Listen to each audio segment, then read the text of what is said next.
Kilambakkam bus ஸ்டாண்டுக்கு அடுத்த ஸ்டாப்ல, அதாவது நெக்ஸ்ட் ஸ்டாப்ல நம்ம லே அவுட் பண்ணிட்டு இருக்கோம். ஜிஎஸ்டி ரோடு இருக்கு இல்லையா, அதுல இருந்து வாக்கபிள் டிஸ்டன்ஸ்லயே நம்ம லே அவுட் பண்ணிட்டு இருக்கோம். கிளாம்பாக்கம் ஓபன் பண்ணி கொஞ்ச நாள்லயே உங்களுக்கு ரயில்வே ஸ்டேஷன் ஒர்க் போயிட்டு இருக்கு. ஏன்னா நீங்க பார்க்கலாம், இங்க பின்னாடி தர்றது ஓவர் பிரிட்ஜ் ஒர்க் நடந்துட்டு இருக்கு. ஆப்போசிட்ல உங்களுக்கு கிளாம்பாக்கம்க்குரிய ரயில்வே ஸ்டேஷன் உங்களுக்கு ஓபன் பண்ண போறாங்க.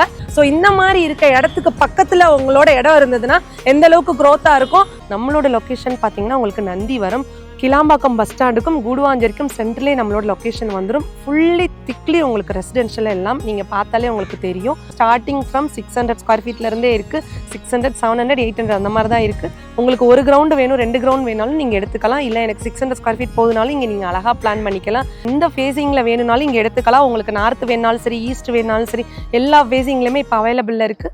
நம்ம சைட்டோட ரோடுன்னு பார்த்தீங்கன்னா உங்களுக்கு 33 ஃபீட் ஒய்ட் ரோடு கொடுத்துட்ருக்கோம். 24 ஃபீட்டும் கொடுத்துட்ருக்கோம். நீங்கள் இயர்லியாக வந்தீங்கன்னா 30 ஃபீட்ல இருக்க ரோடு கூட எடுத்துக்கலாம். நல்லா நேஷனலைஸ்டு பேங்க்லேயே நம்ம லோன் பண்ணி கொடுத்துட்ருக்கோம்.